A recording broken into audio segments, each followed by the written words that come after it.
talk about your concept of institutional triggering? I mean, you've seen CLTS rolled out all over the world with lots of different donors involved, different people adapting your ideas and the way that CLTS gets used within different donor organizations. Yeah. How big a problem do you think the donor coordination, lack of donor coordination is in the sanitation policy area today? Absolutely.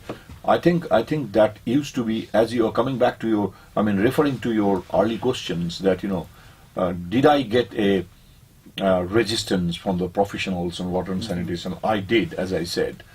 And that gradually they changed mindset when they saw, they started realizing. Same way, the donors, also not all donors came and adopted it, accepted it. It was the first British DFID, when I did it in Bangladesh, they came up and they saw this is fantastic. And they came and they tried to scale it up, and they gave funding support to WaterAid Bangladesh to scale it up. But at the same time, the DFID, who are convinced that this is an approach which is really spreading, they supported WaterAid to scale it up. But at the same time, they supported UNICEF Bangladesh, to subsidize free distribution of toilet through DPHE, So both the things going on, so that was one thing. But they did believe, and gradually they expanded their support on CLTS. But UNICEF, later on, it took some time, as I said, that when Clarissa Brocklehurst, she used to be the country director of WaterAid, when Clarissa's been interviewed for our MOOC too, just like okay, all too right. bad she can't be here today to reflect on this with you. Yeah. So the Clarissa, when later on, when she became the chief of WAS of UNICEF in New York, she called me up and she said, Kamal, can we do something? Can we change this? And she initiated this one. And then she used to take over 100 days of my time, in a year, in the initial stage, to bring this thing in within UNICEF. And she really worked hard, and I used to give some time, and mainly in Africa, and started ruling it out. UNICEF adopted, and later on the World Bank adopted, EU accepted. It took some time, but the donor coordination within a country, there is a lot of space and scope to improve that, enhance that. So what do you mean by institutional triggering? Yeah, that's institutional triggering is, again, the donors are donors, their support comes to different countries at the country level, but countries' political leadership and the planners and decision makers, they have to take the decision that how or when my whole nation is going to be open defecation free. And what does that mean? What is the value for the prosperity of the country and everything, and the health of the people and GDP growth and so on and so forth. But again, if you looked at countries, that decision is also influenced so heavily by the donors' money and the donors from outside. That's not correct, because democratically elected government of a country should have that capacity of the thinking or the vision to think about that. So some donor thinks that I will control from outside, they should go like this. Another donor, they said, I have been also giving so much money. So when it comes to the country, at the country level, there are 2-3 donors, not coming on a common platform, unless it is facilitated by the government, telling that this is my national sanitation policy, so you are donor A, donor B, donor C, you have to follow.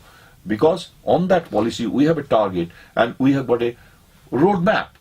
So this does not happen, is not existing in many places. So this institutional triggering is exactly that. We go to a country and we talk to the presidents and the prime minister or the ministers or the senior bureaucrats or the planners, and we discuss with them. We tell them, we show them that you have got hundreds of ODF villages in different places in your country. Do you have one region, one district, 5 districts, and the nation? Any thinking? So it's again a triggering with these people to help them to think through that these hundreds, 200, 1,000, 5,000, what does that mean? But the country is still not open defecation free. Helping them to set their target and make a roadmap. What do they do? And how different ministries must collaborate. How they should have, why they should have a national policy. And the implementation structure of that policy at the, at the grassroots level, at the district level, at the regional level. Do all the regions have a plan? So all these kind of things, So, I mean, in a kind of in a sarcastic way, we say that community will stop their open defecation. But institutional open defecation is a very serious issue, that nobody is willing to come on a common platform and help the government to make the country become ODF. So that's what we have developed, and structures and ideas and institutional triggering. This is not only restricted to the government and the national level of a country, but also to bigger institutions, maybe donor agencies or bilateral, multilateral, they have been implementing their programs in 50, 60 countries. So how is that coordinated? And what are their plans are? Because, say, for example, an international donor supporting through UNICEF or some international organizations in 20 different countries. But the performance of their program in 20 different countries are not same. Some are very high class, many are moderate, and quite a number pretty poor performance. So how do they really restructure, particularly in water and sanitation in particularly, and learn and extrapolate those learning from the best ones and bring them all to a level?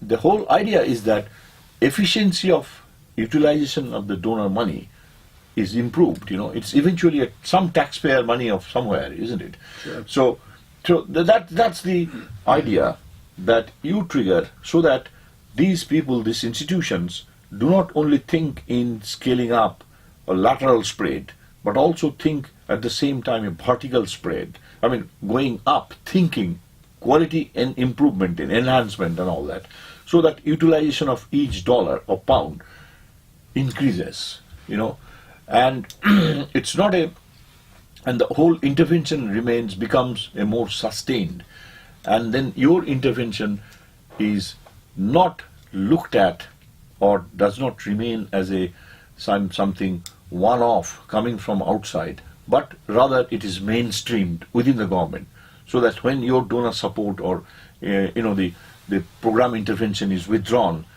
the capacity is built up, it stays. So these are the kind of things that we try to do, setting a vision and the roadmap and etc., policy influencing, and in order to help the country to progress, and precisely focused towards scaling up CLTS, to countrywide scaling up of CLTS, learning from their own experiences and the examples that sit in the country. So it's again that donor coordination or donor support and acceptance, and also quite a bit, because we never force that any donor or any country that you have to do CLTS, because that itself is again, if they think they think this approach is okay. Otherwise, they are free to stay, continue with the traditional approach or any other approach they feel like. But this is precisely an empowerment approach, community empowerment approach, a community-led approach, not outside institution-led approach. And that really, to institutionalize this thing, a lot has to be done. Yeah.